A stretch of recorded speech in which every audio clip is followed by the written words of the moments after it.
ನಾನು ನಾಗರಾಜ್ ಶೆಟ್ ಅಂತ ಈಗಾಗಲೇ ಉತ್ತರ ಕನ್ನಡ ಜಿಲ್ಲೆಯ ಕುಮಟಾ ತಾಲೂಕಿನಿಂದ ಈಗಾಗಲೇ ನಮ್ಮ ಪಯಣ ಭಟ್ಕಳ ತಾಲೂಕಿನ ನಾವು ಸಾಕ್ತಾ ಇದ್ದೀವಿ. ಮತ್ತೇನಂದ್ರೆ ವಿಶೇಷವಾಗಿ ನಮ್ಮ ಇವತ್ತಿನ ಮುಖ್ಯ ವಿಶೇಷ ಅತಿಥಿ ಏನಂದ್ರೆ ನಮ್ಮ ಭಟ್ಕಳ ಒಂದು ಮಾಜಿ ಶಾಸಕರಾದಂತಹ 1990ರಿಂದ 2004 ತನಕ ಶಾಸಕರಾದವರು ಮತ್ತು ಮರು ಆಯ್ಕೆಯಾಗಿ 2008ರಿಂದ 2013 ತನಕ ಸತತವಾಗಿ 2ನೇ ಬಾರಿ ಶಾಸಕತ್ವವನ್ನು ಸ್ವೀಕಾರ ಮಾಡಿ ಅವರು ಅಭಿವೃದ್ಧಿಯ ಹರಿಕಾರ ಅಂತಾನೆ ಒಂದು ಹೆಸರನ್ನು ಪಡೆದಂತ ಭಟ್ಕಳ ಒಂದು ಕ್ಷೇತ್ರಕ್ಕೆ ಅಭಿವೃದ್ಧಿ ಹರಿಕಾರ ಅಂತಾನೆ ಹೆಸರು ಪಡೆದಂತ ನಮ್ಮ ಜೆಡಿ ನಾಯಕರು ನಮ್ಮ ಸಂದರ್ಶನ ವಾಹಿನಿಯಲ್ಲಿದ್ದಾರೆ. ನಮಸ್ಕಾರ ಸರ್.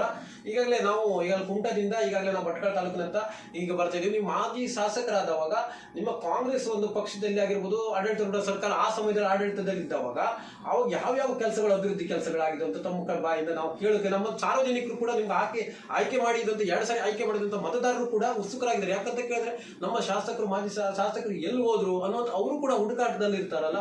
ಮತ್ತೆ ಅಭಿವೃದ್ಧಿ ಮಾಡಿದಂತ ಯಾವುದೋ ಒಂದು ಹಳ್ಳಿಯಲ್ಲಿ ಅಭಿವೃದ್ಧಿ ಆಗಿರ್ತದೆ, ಈ ಕೆಲಸವನ್ನು ಅವ್ರು ಮಾಡಿರ್ತಾರೆ, ಮತ್ತೆ ಬೋರ್ಡ್ ಎಲ್ಲ ನೋಡಿರ್ತಾರೆ, ಅವರು ಅದನ್ನ ಎಲ್ಲಿ ಹೋದ್ರು ಅಂತ ಹುಡುಕಾಟದಲ್ಲಿ ಇರ್ತಾರೆ.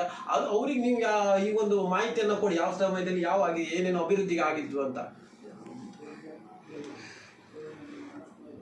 ಈಗ ನಾವು 2 ಬಾರಿ ಶಾಸಕರ ಭಟ್ಕಳ ಕೆಲಸ ಮಾಡಿದ್ದೆವು.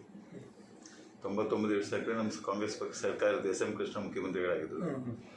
2007-2013 ಯಡಿಯೂರಪ್ಪನವರು 3 ಜನ ಮುಖ್ಯಮಂತ್ರಿಗಳು, ಗೌಡರು, ಜಗದೀಶ್ ಶೆಟ್ಟರ್ ಮುಖ್ಯಮಂತ್ರಿಗಳಾಗಿದ್ದರು. ಅವಾಗ ನಾವು ವಿರೋಧ ಪಕ್ಷದಲ್ಲಿದ್ವಿ. ನಾನು ನನ್ನ ಅವಧಿಯಲ್ಲಿ ಸಾಕಷ್ಟು ಬ್ರಿಡ್ಜ್ಗಳು, ರಸ್ತೆಗಳು, ಜನರಿಗೆ ಮನೆಗಳು, ಕುಡಿಯಕ್ಕೆ ನೀರು ಎಲ್ಲ ಪ್ರಮುಖ ವ್ಯವಸ್ಥೆಗಳನ್ನು ಜನರಿಗೆ ಮುಟ್ಟಿಸ್ತೀವಿ. ಹೌದು ಸರ್. ಈಗ ನೀವು ಬ್ರಿಡ್ಜ್ ಅಂತ ಹೇಳಿದ್ರಲ್ಲ, ಅದು ಯಾವ್ಯಾವ ಬ್ರಿಡ್ಜ್ ಅಂತ ಸ್ವಲ್ಪ ನಮ್ಮಲ್ಲಿ ಹಿರೇಬೇರಿ ಬ್ರಿಡ್ಜ್ ಇರ್ಬೋದು, ಮಾಗೋಡ್ ಬ್ರಿಡ್ಜ್ ಇರ್ಬೋದು, ಮಾಗೋಡಲ್ಲಿ, ಭಟ್ಕಳದಲ್ಲಿ ಜಾಲಿ ಪಂಚಾಯತ್, ಸದ್ಮಕಟ್ಟೆ ಹತ್ರ ಬಹಳಷ್ಟು ಕಡೆ ನನಗೆ ಲೀಸ್ಟ್ ಎಲ್ಲ ಮನೆಯಲ್ಲಿದೆ. ಬಹಳಷ್ಟು ಕಡೆ ಬ್ರಿಡ್ಜ್ಗಳು, ರಸ್ತೆಗಳಿಗೆ ಪ್ರಯತ್ನ ಮಾಡಿದ್ವಿ. ಹೊನ್ನಾವರದಲ್ಲಿ ನೀವು ಒಂದೊಂದು ಕಾಲಕ್ಕೆ ಹೋದ್ರೆ ಈ ಮಣ್ಣಿಗೆಯಿಂದ ನಗರ ಬಸ್ಸಿಗೆ ಹೋಗಿ ರಸ್ತೆನೇ ಇರಲಿಲ್ಲ. ನಾನೇ ಪ್ರಥಮವಾಗಿ ಚಾಲನೆ ಕೊಟ್ಟದ್ದು ಅವಾಗ. ಅಲ್ಲಿವರೆಗೆ ವೆಹಿಕಲ್ ಹೋಗೋ ವ್ಯವಸ್ಥೆ ಮಾಡಿ, ಬಸ್ ಬಿಡ್ಲಿಕ್ಕೆ ವ್ಯವಸ್ಥೆ ಮಾಡಿ ಮಾಗೋಡು ನಗರ ಬಸ್ಸಿಗೆ. ಆಯ್ತು ಸರ್. ಈಗಾಗಲೇ ನಿಮ್ಮ ಹಾಗೂ ದೇಶಪಾಂಡೆ ಅವರ ಈಗಾಗಲೇ ಒಡನಾಟಗಳು ಯಾವ ರೀತಿ? ಬಹಳ ಚೆನ್ನಾಗಿದೆ. ಆಯ್ತು. ಈಗಾಗಲೇ ನೀವು ಆಡಳಿತಾರೂಢ ಸರ್ಕಾರ ಏನಿದೆ, ಈಗಾಗಲೇ ನೀವು ವಿರೋಧ ಪಕ್ಷದ ಇದೆ, ನಿಮ್ದು ಆಡಳಿತಾರೂಢ ಸರ್ಕಾರ ಇದೆ. ನಿಮ್ಮ ಕ್ಷೇತ್ರದಲ್ಲಿ ಯಾವ ರೀತಿ ಕೆಲಸ ಕಾರ್ಯಗಳು ನಡೀತಾ ಇದೆ ಅನ್ನೋದು ಮಾಹಿತಿ ನಿಮ್ಗೆ ಏನಾದ್ರು ಇದೆಯಾ? ಏನಾಗುತ್ತೆ ಕೇಳಿದ್ರೆ, ಬೇರೆ ಶಾಸಕರು ಇರ್ತಾರೆ, ನಾವು ಟೀಕೆ ಮಾಡೋ ಕಷ್ಟ, ಹೊಗಳಿದ್ರು ಕಷ್ಟ. ಏನ್ ಸರ್ಕಾರದ ಗ್ರಾಂಟ್ಗಳು ಬರ್ತವೆ, ಅದನ್ನು ಅವ್ರು ಕ್ರಿಯೋಜನೆ ಮಾಡೋ ಕೆಲಸ ಶಾಸಕರು. ನಾವಿಲ್ಲಿರೋ ಶಾಸಕರ ನಿಧಿ ಇರ್ಲಿಲ್ಲ, ನಾವಿಲ್ಲಿ ಶಾಸಕರ ನಿಧಿ ಇರ್ಲಿಲ್ಲ. ಈಗ 2ನೇ ಬಾರಿ ಪ್ರಾರಂಭವಾಗಿತ್ತು. ಈಗೆಲ್ಲ ಶಾಸಕರ ನಿಧಿ ಕೊಡ್ತಾರೆ. ಸೊ ಸಣ್ಣ ಪುಟ್ಟ ಅಭಿವೃದ್ಧಿ ಕೆಲಸ ಮಾಡ್ಲಿಕ್ಕೆ ಬಹಳ ಅನುಕೂಲ ಆಗುತ್ತೆ, ಜನರಿಗೆ ಸ್ಪಂದನೆ ಮಾಡ್ಲಿಕ್ಕೆ ಅನುಕೂಲ ಆಗುತ್ತೆ. ಸಣ್ಣ ಪುಟ್ಟ ಬ್ರಿಡ್ಜ್ ಇರ್ಬೋದು, ಕಾಲ್ದಾರಿ ಇರ್ಬೋದು, ರಸ್ತೆ ಇರ್ಬೋದು, ಇವೆಲ್ಲ ಮಾಡ್ಲಿಕ್ಕೆ ಕುಡಿ ನೀರು ಇರ್ಬೋದು, ಮಾಡ್ಲಿಕ್ಕೆ ಅನುಕೂಲ ಆಗುತ್ತೆ ಶಾಸಕರ ನಿಧಿ ಇರೋದ್ರಿಂದ.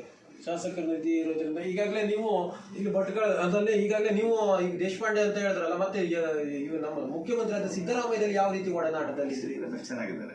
ಸಿದ್ದರಾಮಯ್ಯ ಅವ್ರು ಹೇಳಿದಾಗ ಹಿಂದುಳಿದ ವರ್ಗದವ್ರಿಗೆ ಬಹಳ ಅವ್ರಿಗೆ ಪ್ರೀತಿ ಕಾಳಜಿ ಇದೆ. ನಾವೆಲ್ಲ ಹೋದಾಗ ಏನು ಲೆಟರ್ ಇಟ್ಟು ಬೇಕಾದ್ರೆ ಸಹಿ ಮಾಡಿ ಕೊಡ್ತಾರೆ, ಬರೀತಾರೆ. ಯಾವ ಹೋದ್ರು ನಮ್ಮ ಮುಖ್ಯಮಂತ್ರಿಗಳ ಮನೆಗೆ ಹೋದ್ರು ಭೇಟಿ ಮಾಡ್ತಾರೆ, ಗೌರವ ಕೊಡ್ತಾರೆ. ಮಾಜಿ ಶಾಸಕರನ್ನು ಬಹಳ ಒಳ್ಳೆಯ ಗೌರವ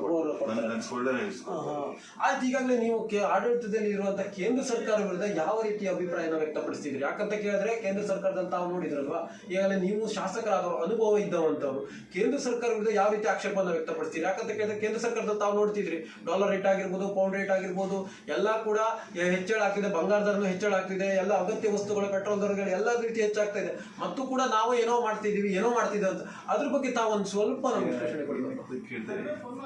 ಕೇಂದ್ರ ಸರ್ಕಾರದ ಬಗ್ಗೆ ಹೇಳ್ಬೇಕಂತ ಹೇಳಿದ್ರೆ, ಅವ್ರು ಮಾಡೋ ಕೆಲಸಕ್ಕಿಂತ ಪ್ರಚಾರನೇ ಜಾಸ್ತಿ.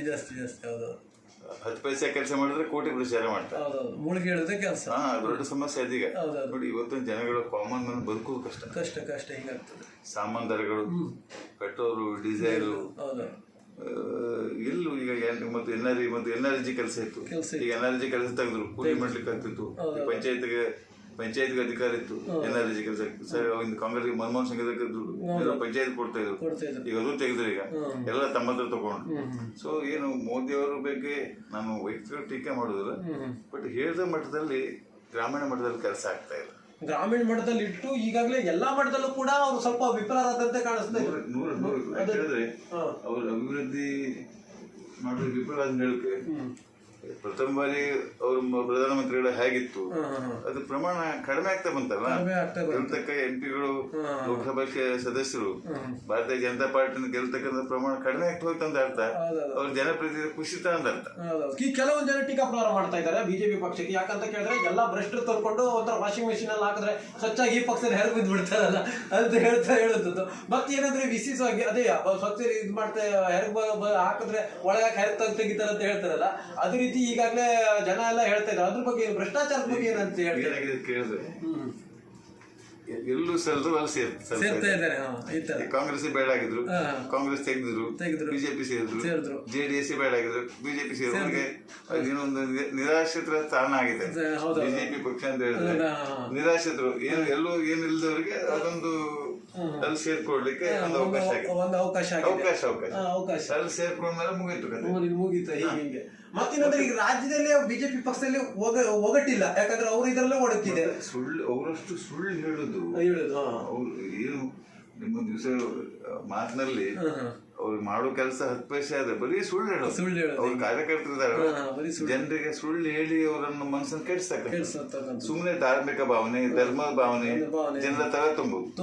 ಈಗ ನಾವು ಹಿಂದೂಗಳಲ್ವಾ, ನಾವು ಹಿಂದೂ ಹುಟ್ಲಿಲ್ವಾ, ನಾವು ದೇವ್ರ ಪೂಜೆ ಮಾಡೋದಲ್ವ, ನಾವು ದೇವ್ರು ನಂಬುದಿಲ್ವ. ರಾಮ ಅಂದ್ರೆ ನಮ್ ದೇವ್ರು, ನಾವು ದೇವ್ರು ನಂಬ್ತೀವಿ. ಬಟ್ ಅವ್ರು ಹೇಳಿದ್ರು ನಾವೊಂದ್ರೆ ಕಾಂಗ್ರೆಸ್ ಅಂದ್ರೆ ಅವರೇ ದೇವ್ರು ಖರೀದಿ ಮಾಡ್ತಾರೆ. ಈಗ ಹಿಂದೂ ಧರ್ಮನೇ ಬಿಜೆಪಿ ಅವರೇ ಒಂದು ಕೊಟ್ಟಿದ್ದಾರೆ. ಈಗಾಗಲೇ ನೋಡಿ, ಈಗ ರಾಜ್ಯದಲ್ಲಿ ಅವ್ರದ್ದು ಪಕ್ಷದಲ್ಲೇ ಒಗ್ಗಟ್ಟಿಲ್ಲ. ಆ ವಿಷಯದಲ್ಲಿ ತಾವೇನು ಹೇಳಕ್ ಇಷ್ಟಪಡ್ತೀರಿ? ಏನಾಗುತ್ತೆ, ಈ ಬಹಳ ಈ ಅಧಿಕಾರ ಅನ್ನೋದು ಅಮಲಿಗೆ ಏರಿದಾಗ ಅದು ನಿಧಾನವಾಗಿ ಕಳ್ಕೊಳ್ಬೇಕಾಗುತ್ತೆ. ಆ ಕಥೆ ಇದೆ. ಈಗ ಅವ್ರ ಆಸ್ತಿ ಅವ್ರದ್ದು ಹೇಳ್ತಾರಲ್ಲ ಭ್ರಷ್ಟರಲ್ಲ ಅಂತ ಹೇಳಿ ಅವ್ರು ಮಾಡದಂತ ಆಸ್ತಿಗಳು, ಮಂತ್ರಿಗಳು, ಅವ್ರು ಏನೆಲ್ಲ ಉನ್ನತ ಮಟ್ಟ ಹುದ್ದೆಲಿದ್ದಾರಲ್ಲ ಎಷ್ಟು ಕೋಟಿ ಲೂಟ್ ಮಾಡಿದ್ದಾರೆ. ಅದು ಯಾರು ಹೇಳ್ಲಿಕ್ಕಿದೆ? ಈಗ ಹೆಸರು ತೋರಿಸ್ತಾರೆ ಮೋದಿ ಅಂತ ಹೇಳ್ತಾರೆ. ಮೋದಿ ಪ್ರಾಮಾಣಿಕರು, ಸಜ್ಜನರು, ಅವ್ರಿಗೆ ಹೆಂಡತಿಲ್ಲ ಅಂತ ಹೇಳ್ತಾರೆ. ಹೆಂಡತಿ ಬಿಟ್ಟಿದ್ದಾರೆ ಬಿಡಿ, ಅದು ಜನ ನೋಡ್ಬೇಕಾದ್ರೆ. ಎರಡೇ ಸೂರದಲ್ಲಿ ಬಿಜೆಪಿಯಿಂದ ಯಾವ್ದು ಅಭಿವೃದ್ಧಿ ಕೆಲಸಗಳು ಎಲ್ಲ ಇದು ನಮ್ಮ ಭಾರತ ದೇಶ ಅಂದ್ರೆ ಇಲ್ಲಿ ಎಲ್ಲ ಧರ್ಮದವರು, ಎಲ್ಲ ಜಾತಿಯವರು, ಎಲ್ಲವರು ಉಳ್ತಕ್ಕಂಥ ಇದೆ. ಸಂವಿಧಾನದಲ್ಲಿ ಏನ್ ಹೇಳಿದ್ದಾರೆ, ನಾವೆಲ್ಲರೂ ವಾಸಿಸಿದಾಗ ಹಾಕಿದ್ ನಮ್ಗೆ. ನೀವು ಮುಸ್ಲಿಮರಿಗೆ ವಾಸ ಮಾಡಬೇಡಿ, ನೀವು ಮುಸ್ಲಿಮರಿಗೆ ಹಾಂಗ್ ಮಾಡಬೇಡಿ, ಮುಸ್ಲಿಮರಿಗೆ ಸವಲತ್ತು ಕೊಡ್ಬೇಡ್ರಿ, ಅಥವಾ ಕ್ರಿಶ್ಚಿಯನ್ರಿಗೆ ಕೊಡ್ಬೇಡ್ರಿ, ಬೌದ್ಧರಿಗೆ ಕೊಡ್ಬೇಡ್ರಿ, ಅಥವಾ ಮತ್ತೊಬ್ಬರಿಗೆ ಕೊಡ್ಬೇಡಿ ಅಂತ ಹೇಳಿದ್ರು ಸರಿಯಲ್ಲ. ಎಲ್ಲರಿಗೂ ಹುಟ್ಟಿದ ಮೇಲೆ ಇಲ್ಲಿ ವಾಸಿಸ್ತಕ್ಕಂಥ ಹಕ್ಕಿದೆ. ಹಿಂದೂ ಧರ್ಮ ಆಗಲಿ, ಮುಸ್ಲಿಂ ಆಗಲಿ, ಕ್ರಿಶ್ಚಿಯನ್ ಆಗಲಿ, ಅಲ್ಪಸಂಖ್ಯಾತ ಆಗಲಿ, ಜೈನ್ ಆಗಲಿ, ಎಲ್ಲರೂ ಐಕ್ಯತೆಯಿಂದ ಪ್ರೀತಿ ವಿಶ್ವಾಸದಿಂದ ಬಾಳ್ತಕ್ಕಂಥ ಕೆಲಸ ಆಗಬೇಕು. ನಾವು ಧರ್ಮದ ಮೇಲೆ ಸಮಾಜ ಹೊಡಿತಕ್ಕಂಥ ಕೆಲಸ ಮಾಡ್ಬೋದು. ಅದು ಮಾಡ್ತಾ ಇದ್ದಾರೆ. ಅವರು ಅದೇ ಮಾಡ್ತಿದ್ರು. ಧರ್ಮವನ್ನೇ ಎತ್ತು ಕಟ್ಟುವಂಥದ್ದು, ಅದನ್ನ ರಾಜಕೀಯವನ್ನ ಧರ್ಮಕ್ಕೆ ಸೇರಿಸಿ, ರಾಜಕೀಯನೇ ಬೇರೆ ಧರ್ಮನೇ ಬೇರೆ ಅಂತ ಅವ್ರಿಗೆ ಗೊತ್ತಿಲ್ಲ. ಯಾಕಂದ್ರೆ ಜನರಿಗೆ ಒಂದು ಧರ್ಮನೇ ರಾಜಕೀಯ ಅನ್ನುವಂಥದ್ದು ಈಗ ಅವ್ರ ತಲೆಗೆ ತುಂಬ್ತಾ ಇದ್ದಾರೆ. ಈಗಾಗಲೇ ಧನ್ಯವಾದಗಳು ಜೆ ಡಿ ನಾಯ್ಕ ಅವರೇ, ನಮ್ಮ ಯೂಟ್ಯೂಬ್ ವಾಹಿನಿಗೆ ಒಂದು ನಿಮ್ಮ ಅನುಭವದ ಮಾತನ್ನು ಹಂಚಿಕೊಂಡ್ರಿ. ಯಾಕಂತ ಕೇಳಿದ್ರೆ ನಿಮ್ದು ಕ್ಷೇತ್ರದಲ್ಲಿ ಯಾವ ರೀತಿ ಅಭಿವೃದ್ಧಿಗಳಾಗಿದ್ವು, ಆ ಸಮಯದಲ್ಲಿ ಯಾವ ರೀತಿ ಇದಿತ್ತು ಅಂತ ಹೇಳಿ ನಮ್ಗೆ ಒಂದು ವಾಹಿನಿಗೆ ಹಂಚ್ಕೊಂಡಂಗೆ ಅವ್ರಿಗೆ ಅಭಿನಂದನೆಯನ್ನ ನಾವು ಸಲ್ಲಿಸ್ತಾ ಇದ್ದೀವಿ.